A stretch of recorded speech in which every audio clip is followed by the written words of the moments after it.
변봉이 갑작스럽게 세상을 떠났다는 소식이 알려지자 영화와 오락촌은 비통해했고 배우와 관계자들은 드라마와 영화를 포함한 여러 작품에 출연했던 유명 배우인 그에게 애도의 뜻을 전하고 있다. 몇 년 동안 건강이 좋지 않았지만 최근 건강이 나빠지면서 회복했고 역병으로 인한 영화계의 어려운 상황이 개선되자 연기를 계속하고 싶다는 바람을 밝혔다. 변봉 씨는 올해 초까지 활발한 활동을 통해 팬들을 만난 것에 실망감을 표시했다. 네티즌들은 그의 건강에 대해 긍정적인 반응을 보였다. 경영에 전념하는 변희봉이 어떻게 살아남는지, 그리고 어떻게 항상 활기차고 건강한 그가 갑자기 사망했는지에 주목하고 있다. 좀 더 자세히 살펴봅시다. 변희봉이 살아온 삶, 그의 사망 이유, 그리고 그의 근황에 대한 흥미로운 점들이 많다. 그의 삶을 들여다보면 어떤 면에서는 따분한 삶일 수 있지만 배우 변희봉은 요즘 세상 사람들에게 큰 영향을 끼친다. 1942년 6월 8일 전라남도 장성 출생이다. 그는 80세가 되었다. 변희봉은 원래 로스쿨에 다녔지만 변호사 시험에 응시할 생각이 없었다. 변희봉의 아버지는 그가 변호사가 되기를 원했지만 변희봉은 처음부터 능력이 없어 친인척이었다. 그는 이 회사가 운영하는 서울의 한 제약회사에 취직해 축농증 치료제, 여성 미용제, 치료제를 전문으로 생산하고 있다. 감기 등 그는 약장 씻기와 같은 잡동사니만 담당한다. 매일 밤 노래방에 누워서 라디오에서 연속극을 듣는 것도 즐겁다고 말했다. 그래서 성우 시험을 봤다. 도전해보겠다는 의도로 무사히 잘 버텼습니다. 변희봉은 성우로 데뷔했지만 정작 성우 직업이 무엇인지도 모르고 시작한 경험이 많다. 그의 전라도 사투리 때문에 곤란하다. 방송사에 입사한 후 그는 성우 교육을 받았다. 내가 교육을 받는 동안 담당 선생님들이 계속 야단을 치면서 내 방언 때문에 거기 있으라고 해서 변봉은 성우라는 두 번째 직업에서 낙제했다. 같은 반 친구였던 송재호와 전우는 경상도 출신인데도 사투리를 전혀 구사하지 못해 변희봉의 사투리는 형언할 수 없는 굴욕을 당하며 모두를 고통스럽게 한다. 그러나 우리는 그것을 제거할 수 없어서 잠시 버텼고 그가 감정 때문에 고통받았고 게다가 그 당시 재정적으로 매우 힘들었다. 그는 성우이다. 한 달에 3,000원을 받지만 당시 숙박비가 2,700원이어서 하숙집에서 무수히 쫓겨났다. 변희봉의 아버지 역시 성우가 된 것을 반대하며 왜 그만두었느냐고 반문했다. 연예계에서 일하기 시작한 그는 이 분야에서 일하는 것을 막기 위해 여러 가지 시도를 했지만 방송에 너무 열중해 아버지의 바람대로 할 수 없었다. 이후 변희봉은 2에서 3년 동안 변봉의 성우 생활로 데뷔할 기회를 얻었고 이후 차범석의 연극사 밑에서 활동하기 시작했다. 연극은 어떤 종류의 사람들이 펑크 음악이라고 불릴 것인지를 묻는 것으로 시작한다. 변봉은 그때를 회상하며 나는 희망이 별로 없는 삶을 살았다. 저는 뭔가를 해야 하는데 매일 술을 마셔요. 그 당시엔 내 인생은 정말 무질서해라는 말이 있었죠. 제가 말했듯이 변희봉은 연극 배우로서 연기에 대한 기본적인 것을 배웠고 텔레비전이 대중화되면서 그는 재능의 영역에 들어섰습니다. 하지만 변희봉이 TV에 나와도 악역만 한다. 3.1제를 맞은 그는 한국전쟁 당시 북한 군인으로 파리에서 이완용의 인력거꾼으로 일했다. 수사팀장 비누 오페라에서도 사기꾼이나 교단의 수장으로 주로 출연하지만 이런 배역들을 잘 소화하면 언젠가 자신에게 좋은 배역이 올 것이라는 희망으로 열심히 한다. 1979년 안국동 아씨에서 점쟁이로 1983년 설중매에서 유자광 역을 맡았다. 세상은 내 손안에 있다는 구호를 만들 정도로 유명하다. 그러나 당시 젊고 잘생긴 배우들이 더 인기가 있었고 변희봉은 나이가 들어 유부남이었다. 1990년대 유행 드라마가 인기를 끌면서 변봉 같은 나이 든 배우가 출연할 기회가 적었다. 금전적으로나 정신적으로나 맏며느리와 고향에 갈 준비를 하고 있는데 봉준호 감독이 전화를 걸어 물었다. 도그즈 인 플랜더즈라는 영화에 대해 말해보세요. 그는 변희봉에게 개고기를 전문으로 하는 아파트 경비원을 연기할 것을 제안했다. 변희봉은 그렇게 하기를 거부했지만 과거 영화에 대한 나쁜 기억을 갖고 있고 주인공조차 아닌 못생긴 조연인 개고기 괴물 경비원 역을 맡는 것을 맡고 싶지 않았지만 봉준호 감독이 자꾸 해달라고 해서 어쩔 수 없었다. 그를 한번 만나기 위해. 그 만남에서 봉 감독은 자신이 출연한 드라마 시리즈를 이야기했고 결국 나는 그가 출연하는 것을 막았다. 실제로 변봉은 촬영이 끝난 뒤에도 지하에서 개고기 먹는 놈 역에 대해 걱정해 시사회조차 가고 싶지 않았지만 봉 감독은 계속 가자고 했다.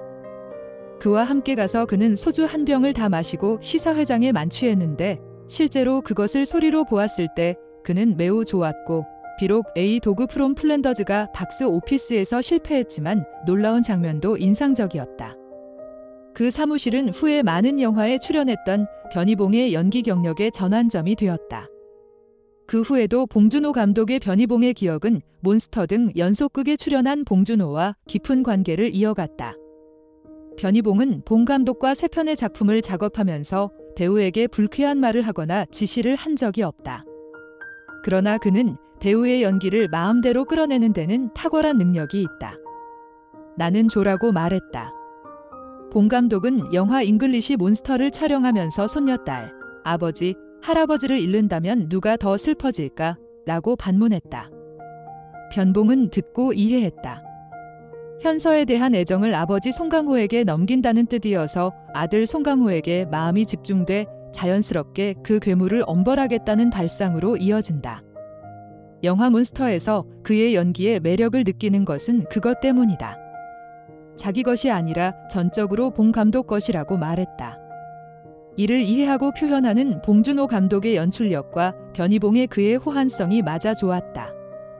변희봉 씨의 결혼에 대해 부인은 전남 해남 윤선도 씨 일가 출신이고 형은 결혼을 주선했다. 그는 나를 위해 그것을 정리했다. 하지만 당시 변봉은 결혼하고 싶을 정도로 가난해서 돈을 좀 줬지만 아내는 그런 게 없었다. 변봉은 시부모님이 재정 지원을 해주셨으면 좋겠다. 그러나 결혼식 전날까지 아무 말도 하지 않아 이날 많이 마셨고 말도 못할 정도로 마신 뒤 결혼하지 않겠다고 선언했다고 한다. 그때 광주에 있었어요. 서울에서 온 손님들이 멀어서 결혼식을 올릴 수밖에 없었고 이후 변희봉이 딸 셋을 낳았고 변희봉이 악역을 많이 했기 때문에 자녀들도 악역이 많았다고 한다. 어느 날 초등학교 6학년 때 큰딸이 시집을 갔다가 집에 와서 아버지, 우리는 간첩, 범죄자, 교단장 같은 일을 할 수 없어요 라고 울면서 물었다. 등등. 우리는 생계를 유지할 수 없습니다. 그래서 나는 방송국 매니저에게 악역만 받는다고 불평했지만 그는 단지 나에게 미쳤다고 말했다. 변희봉은 한국에서 주로 드라마를 하는 배우이다. 80년대 영화배우 시절 바람을 피웠지만 곧 그치지 않았고 변변봉도 영화배우가 되고 싶다는 욕구가 있어 80년대 영화에 실제로 출연했지만 성적인 영화가 대세여서 TV로 빠르게 복귀했다. 다시 올게요. 어쨌든 변희봉은 그의 상처가 봉준호 감독에게 씻겨질 때까지 영화계에 대한 열등감이나 불신을 느끼며 살아왔다. 변희봉은 젊었을 때 경제적 빈곤에 시달렸다. 이 때문에 많은 어려움을 겪었으니 아내에게 고맙다는 말을 하고 처음 계좌를 만들 때 돈이 없어 마이너스 통장을 만들었지만 금세 한도를 넘었다. 외환위기 당시 마이너스 통장이 8천만 원을 넘어섰고 부인에게 가한 고통도 컸다. 지금 생각해도 이렇게 큰 고민과 걱정을 끼쳐드려 죄송한 마음입니다. 1997년 외환위기 때도 변희봉은 큰 위기를 맞았다. 당시 변희봉은 관상용화에 열심이었고 이를 취미생활에서 벗어나 장사로까지 확대했다. 나는 1200평의 땅을 사서 많은 나무를 심었다. 나는 청자두, 홍자두, 소나무, 매실나무 등을 심었다. 약 9년 동안 그리고 이제 제가 수출할 멜론은 외환위기가 닥쳤을 때 완전히 파괴되었습니다. 그 당시에 그는 나무 심기를 끝냈다. 그는 모든 것을 누군가에게 맡기고 고향으로 돌아갈 생각을 하고 있다. 변희봉의 생애를 보면 어떤 면에서는 비참한 인생일 수도 있다. 처음에 성우로 입사했는데 사투리 때문에 일을 제대로 하지 못해 혼이 난 그는 젊었을 때 돈이 적어서 아내가 재산의 일부를 돌려받기를 은근히 희망했고 이후 뜻대로 연기를 펼쳤지만 오랫동안 악역만 해 가족에게 고통을 줬다. 모든 것을 잃고 고향으로 돌아갈 준비를 마친 변봉은 다시 빛을 본다. 변봉은 한동안 췌장암 투병 끝에 완치 판정을 받았지만 암이 재발해 사망하기 전 다시 투병 중이다. 그러나 변봉은 살아남았다. 저는 그들이 젊은이들에게 하고 싶은 말이 있다고 봅니다. 나는 그들이 좌절하지 않기를 바란다. 제 전생을 돌이켜보면 제가 어떻게 살아가야 할지 생각하면 훨씬 더 어려워질 뿐입니다. 기회는 꿈을 갖고 적당한 때를 기다릴 때만 온다. 예상대로 제 인생에서 고통스럽고 어두운 시간이 있었지만 그런 시련이 없었다면 대단한 일이 없었을 것 같습니다. 저는 젊은이들에게 시련을 겪은 후에야 비로소 작은 행복이 크게 다가왔다는 것을 조언합니다. 그렇죠. 제가 여러분께 전달해 드렸습니다. 저는 여러분이 천국에서 결코 육체적으로 정신적으로 고통을 느끼지 않기를 바라며 고인이 된 사람들이 편히 쉬기를 바랍니다. 영상 끝까지 봐주시고 소중한 시간 내주셔서 감사합니다. 신청하고 좋아해주세요. 더 좋은 영상으로 보답하겠습니다. 더 원 로우 라이크 신청